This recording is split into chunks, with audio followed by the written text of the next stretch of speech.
नमस्कार FmBprd লৈ আপোনালোকক স্বাগতম। যদি আপোনালোকে মোৰ চেনেলটো এতিয়ালৈকে সাবস্ক্ৰাইব কৰা নাই কাইন্ডলি সাবস্ক্ৰাইব কৰিব। আজি আপোনালোকৰ সন্মুখত লৈ আহিছো আৰু এটা নতুন ভিডিও। এই ভিডিওত আপোনালোকে ডেসক্ৰাইব কৰিব গৈ আছো SOB for service under Basundhara portal. তাৰ অধীনত 9টা পইণ্ট দিয়া আছে। 9টা পইণ্টৰ এই ভিডিওত মাত্ৰ প্ৰথমটো পইণ্ট মই ডিসকাস কৰিম। প্ৰথমটো পইণ্ট আছিল mutation by right of inheritance, তাৰ মানে উত্তৰাধিকাৰী সূত্ৰে নামজাৰি। এই পইণ্টটো বা এই উত্তৰাধিকাৰী সূত্ৰে নামজাৰি কেনেকৈ কৰিব আৰু কি স্টেপ পাৰ কৰিব লাগিব, কি ডকুমেন্টস লাগিব, এই ভিডিওত আপোনালোকে স্কিপ নকৰাকে চাই থাকক যদি জানিব লগা আছে। বলক আমি ভিডিওলৈ আগবাঢ়ো। SOB for service under Basundhara portal. এই পোৰ্টেলৰ অধীনত আপোনালোকে 1 নম্বৰত আছে mutation by right of inheritance, তাৰ মানে উত্তৰাধিকাৰী সূত্ৰে নামজাৰি। উত্তৰাধিকাৰী সূত্ৰে নামজাৰি যদি আপোনালোকে কৰিব বিচাৰিছে তেতিয়াহ'লে আপোনালোকে কি ষ্টেপত এপ্লাই কৰিব লাগিব আৰু কেনেকৈ এপ্লাই কৰিব লাগিব এই আটাইবোৰ তথ্য আপোনালোকে জানিবৰ কাৰণে চাই থাকক। Steps for applying. Steps for applying ত চাওক আপোনালোকে select the services, click apply now, enter mobile number, enter OTP and proceed next. তাৰমানে কি কৈছে আপোনালোকে সাৰ্ভিসৰ পৰা আপোনালোকে 1 নম্বৰ পইণ্টটো সিলেক্ট কৰিব লাগিব উত্তৰাধিকাৰী সূত্ৰে নামজাৰি। তাৰ পিছত এপ্লাই নাও মাৰিব লাগিব, মোবাইল নম্বৰ মাৰিব লাগিব। মোবাইল নম্বৰত এটা OTP যাব, OTP খন আপোনালোকে তাতে বহুৱাৰ পিছত proceed next মাৰিব লাগিব। তাৰ পিছত ফিল আপ কৰিব লাগিব 1 নম্বৰ। 1 নম্বৰত আহিছে ল্যান্ড ডিটেইলছ। ল্যান্ড ডিটেইলছৰ আন্ডাৰত আপোনালোকে সিলেক্ট ডিস্ট্ৰিক্ট, জিলাখনৰ নাম নিৰ্বাচন কৰিব লাগিব। চ'চ সাৰ্কুল, চক্ৰ বিষয়াৰ আপোনাৰ নাম নিৰ্বাচন কৰিব লাগিব। সিলেক্ট ৰুৰাল অৰ আৰবান, আপোনালোকে গাঁৱৰ নে নগৰৰ বা চহৰৰ সেইটো আপোনালোকে নিৰ্বাচন কৰিব লাগিব। সিলেক্ট প্লেস, যদি গাঁৱৰ হয় গাঁৱৰ নাম নিৰ্বাচন কৰিব লাগিব আৰু যদি নগৰৰ হয় তেতিয়াহ'লে কেই নম্বৰ ৱাৰ্ডত পৰে সেইটো আপোনালোকে সিলেক্ট কৰিব লাগিব। চ'চ ডাক, আপোনালোকে কোনটো ডাক নম্বৰৰ মাটি নামজাৰি কৰিব বিচাৰিছে সেই ডাক নম্বৰটো আপোনালোকে সিলেক্ট কৰিব লাগিব। Land schedule auto populated for the ডাক, তাৰমানে আপোনালোকে যিটো ল্যান্ড সিলেক্ট কৰিছে সেই ল্যান্ডৰ বিঘা, কাঠা, লেচা কিমান হয় সেইটো আপোনালোকে লিখিব লাগিব। তাৰ পিছত আহক 2 নম্বৰ। নেক্সট মৰাৰ পিছত 2 নম্বৰ আহি যাব। 2 নম্বৰত আহক আন্ডাৰ অনাৰ ডিটেইলছ। অনাৰ ডিটেইলছৰ নাম লিখিব বা মাটিৰ মালিকৰ নামৰ বিৱৰণখিনি লিখিব। সিলেক্ট পট্টাদাৰ্স নেম, যিজনৰ নামত মাটিৰ দুঘৰ পাট্টা হৈ আছে বা পাট্টা কৰিব সেই পাট্টাদাৰৰ নাম লিখিব। Enter area to be muted, সেই মাটিৰ পৰা আপোনালোকে কিমান মাটি আপোনাৰ নামত নামজাৰি কৰিব সেইটো সিলেক্ট কৰিব লাগিব। তাৰ পিছত আছে 3 নম্বৰ এপ্লিকেণ্ট ডিটেইলছ।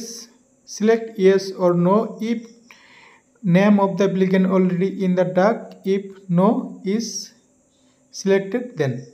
যদি আপোনাৰ নামটো যি ডাক নম্বৰ এগেইনষ্টত আপোনালোকে নামজাৰি কৰিব বিচাৰিছে সেই ডাক নম্বৰৰ জবানবন্দী কপিত আপোনাৰ নামটো অন্তৰ্ভুক্ত হৈ আছে তেতিয়াহ'লে ইয়েছ মাৰিব, আৰু যদি সেই জবানবন্দী কপিত আপোনাৰ নামটো অন্তৰ্ভুক্ত হৈ থকা নাই তেতিয়াহ'লে নো ক্লিক কৰিব।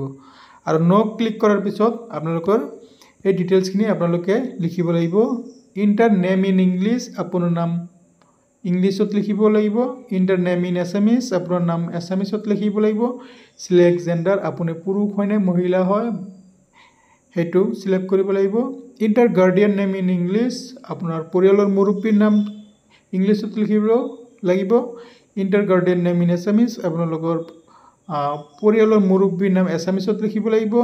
ইণ্টাৰ গাৰ্ডিয়ান ৰিলেশ্যন, আপোনাৰ লগত আৰু পৰিয়ালৰ মুৰব্বীৰ লগত সম্পৰ্ক কি সেইটো সিলেক্ট কৰিব লাগিব। সিলেক্ট ডেট অফ বাৰ্থ, আপোনাৰ জন্মৰ তাৰিখ লিখিব লাগিব। তাৰপিছত ইণ্টাৰ এড্ৰেছ, আপোনালোকৰ সম্পূৰ্ণ ঠিকনা ইয়াতে লিখিব লাগিব। সম্পূৰ্ণ ঠিকনা বুলিলে আমি প্ৰথমতে গাঁৱৰ নাম, তাৰপিছত ডাকঘৰৰ নাম, তাৰপিছত থানাৰ নাম, জিলাৰ নাম আৰু ডাক নম্বৰ বা পিন নম্বৰ লিখিব লাগিব।